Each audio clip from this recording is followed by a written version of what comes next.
Now at 10, Phase 1 begins for a Pittsburgh Farm to School project. We'll check it out. Plus, the city of Miami, Oklahoma conducts a mass shooting drill to practice emergency response. And the McDonald County Mustangs hit the court against the Joplin Eagles for the first game of the season, and we'll have the highlights. The four states' most watched news starts now. Two Pittsburgh farms are joining together to bring fresher produce to southeast Kansas.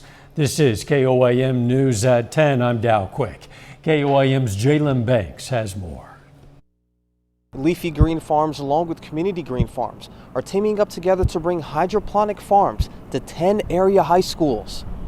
Grow produce, vegetables, and herbs inside of repurposed shipping containers.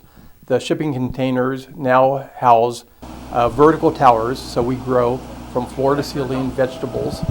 And by growing them indoors, we are climate independent, and we use no pesticides or herbicides, so we are hyper organic. We provide clean, nutritious food to the community where it's grown and eaten. In a joint statement between the two, they said, "We hope that by working through the schools, we can help achieve our goal of moving the nutritional needle and fulfill the objective that access to quality food should not be dictated by income levels."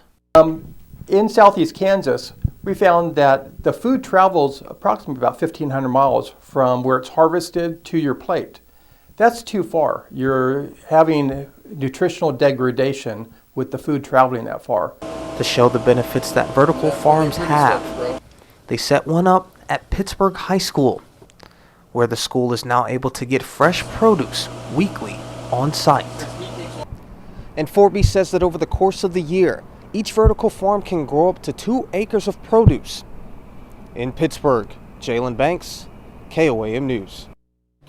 Leafy Green Farms, along with Community Green Farms, are teaming up together to bring hydroponic farms to 10 area high schools. We're going to find out more about just where those schools are a little bit later. Moving on now. Forget car and bus rides. Some Joplin Elementary School students have rediscovered pedal power. A group of 11 Joplin Elementary School students last year decided to start biking to school together.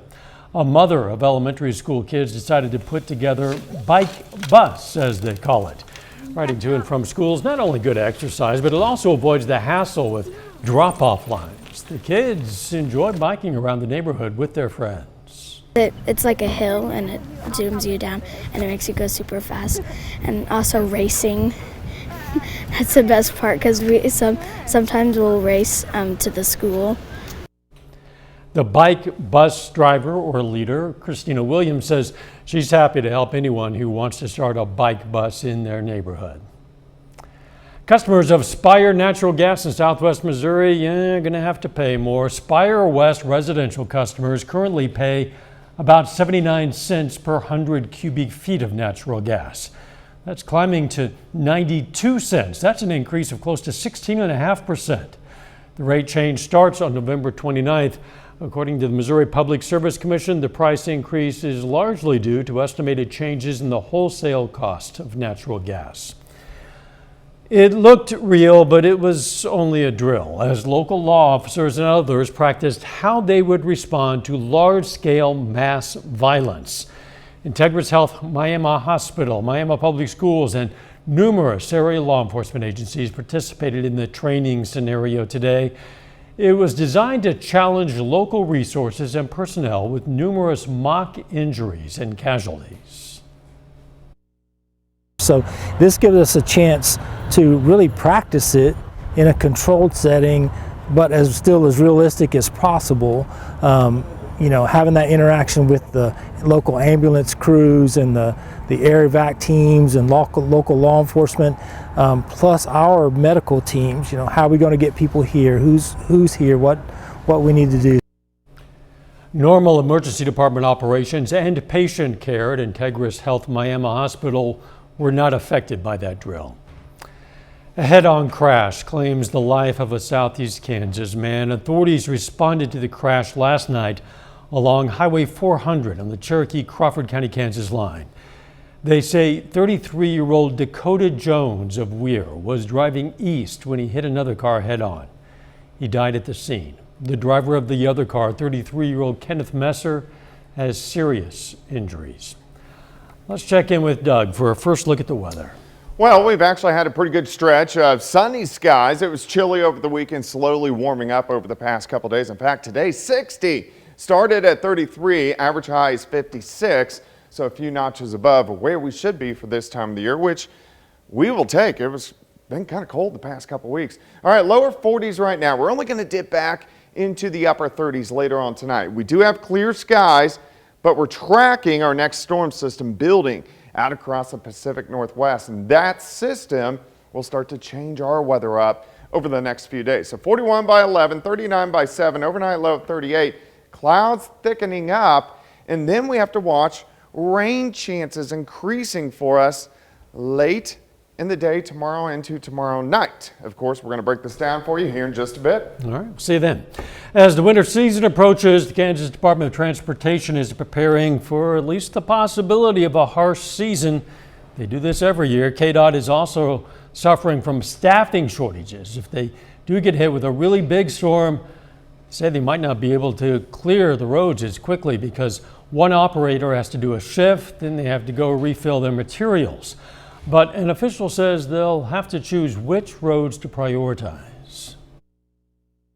Well, the routes that are the most trafficked, say over in your area, US 69 and then US 400, those are your high priority routes. So we do prioritize the most traveled routes to be cleared the most quickly, but we will get to all the routes in turn.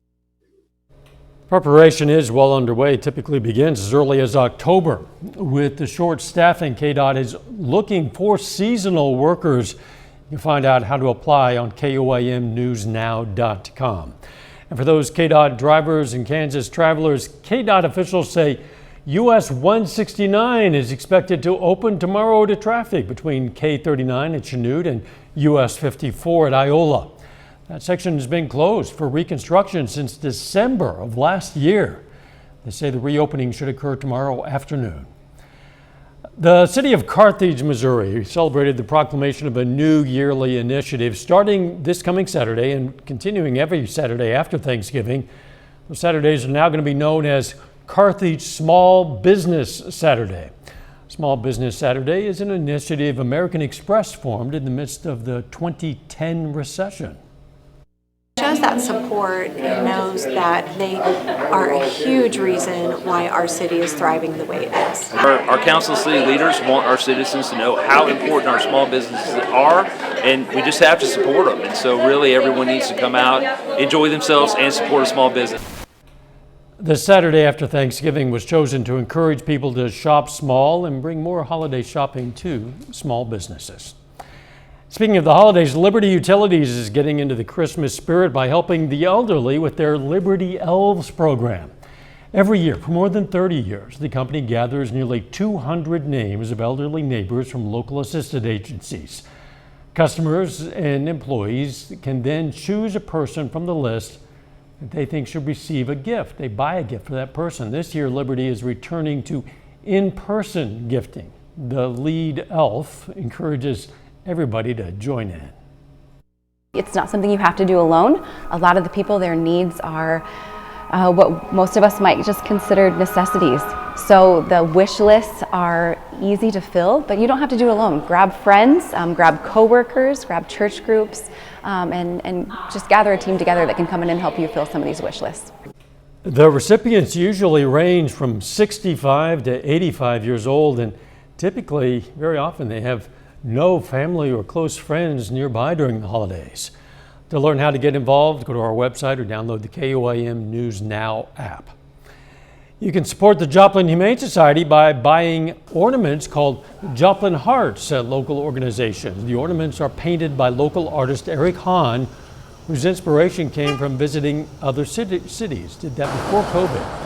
All the proceeds do go toward the Joplin Humane Society. You'll have to buy these ornaments pretty quickly, though, because demand, they say, is high. They're also selling stickers. Show Me the Ozarks magazine has presented more than $2,000 to the local Hope for You Breast Cancer Foundation in Joplin. The money will help make sure local uninsured and underinsured women can get mammograms. Friends pass away from breast cancer, and I know the feeling, and we feature the breast cancer survivors every year, and through the years we've lost some that we have literally done stories on. So it means the world to me to be able to do things like this. Money was raised through the Show Me the Ozarks covers for a cause campaign in late October. Coming up, the Supreme Court orders the release of former President Trump's tax returns. We'll have details, plus the latest on a deadly crash of a television station helicopter in North Carolina. Payments paused again. That's the word from President Joe Biden this afternoon regarding student loan payments, repayments. Loan holders expected to start repayments in January, but the administration's student loan forgiveness program was expected to start canceling up to $20,000 in debt for low and middle income borrowers before then. Well, now the freeze is extended, with payments resuming 2 months after June 30th. That's unless a U.S. Supreme Court decision on the president's student loan relief program comes first. The Supreme Court is ordering the release of former President Trump's tax returns. The House Ways and Means Committee has been trying to get the tax returns for Donald Trump and some of his businesses from 2015 to 2020. The Trump administration had refused to hand over the records, but the Biden administration reversed that position. The tax records are now in the hands of the Treasury Department, which has waited to release them pending final court action. In North Carolina, NTSB investigators were on the scene of a deadly helicopter crash beside an interstate near Charlotte. Reporter Mark Strassman reports authorities say without the pilot's heroic actions, more lives might have been lost. This noontime disaster fell from the sky. A news helicopter crashed right along I-77 in Charlotte. It belonged to WBTV, the CBS affiliate there. Why it crashed remains unclear, but both people aboard were killed, including WBTV meteorologist Jason Myers. Rain from the south. The father of 4 fell in love with weather during a third-grade science project. Also killed, Chip Tyak, Sky 3's pilot the last 5 years, and a hero in his final minute of flight. He apparently knew he was in trouble, and he circled looking for a place to put that down. Well, I don't think he had any choice. It was going down, and he got it just off the highway and avoided it. Charlotte's police chief agrees.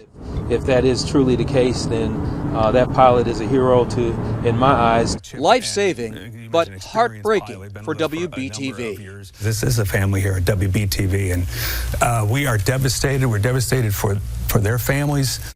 A veteran member of the newsroom told me the 2 men went flying to give Myers some special training in the helicopter. Both men died doing what they loved. Mark Strassman, CBS News, Atlanta. A little bit later, the McDonald County Mustangs take on the Joplin Eagles for the season opener. Plus, we have rain chances increasing as early as this time tomorrow night. Details coming up.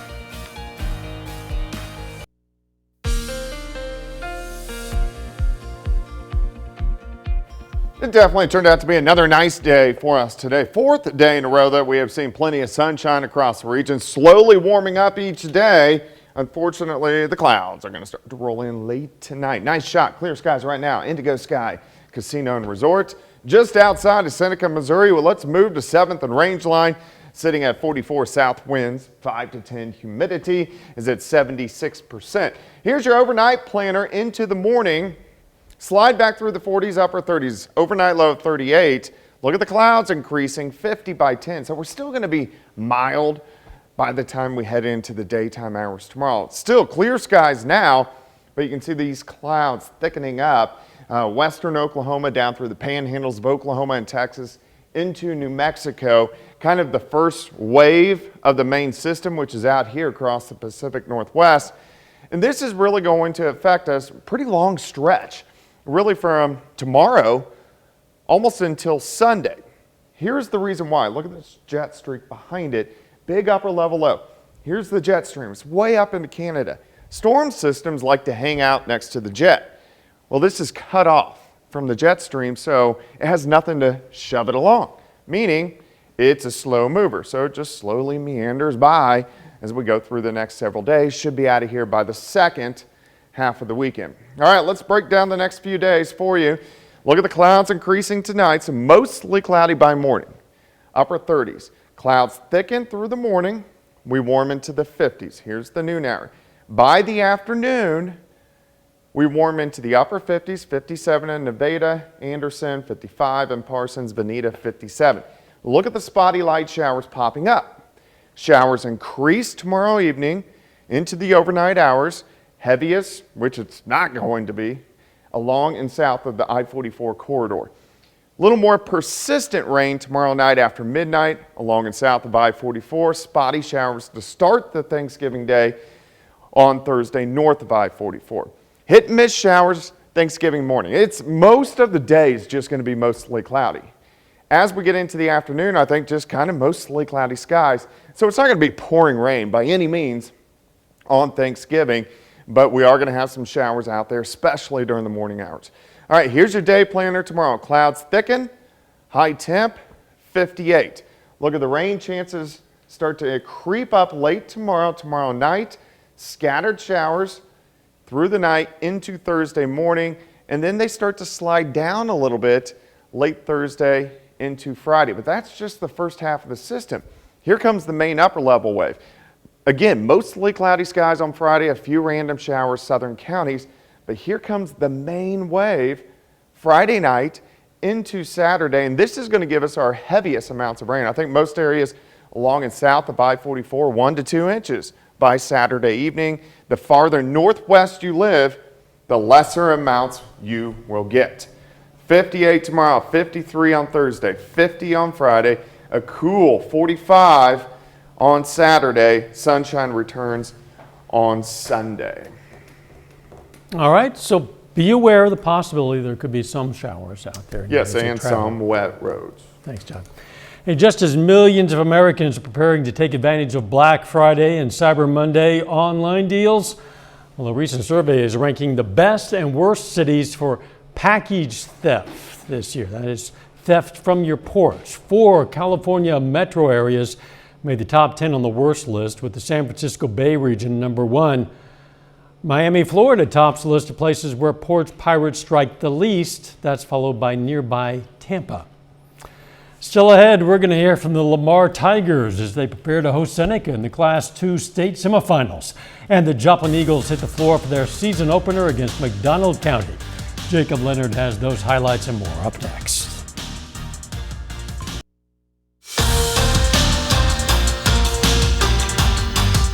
Well, tonight is a big night for Joplin High School basketball. Both the Eagles girls and boys teams hit the floor tonight for their first games of the season. And we'll start with the boys. Joplin hosting McDonald County this evening to kick off their schedule. First quarter, All Right knocks down the 3 for Joplin. He scores 9 in the first, finishes with a game-high 30.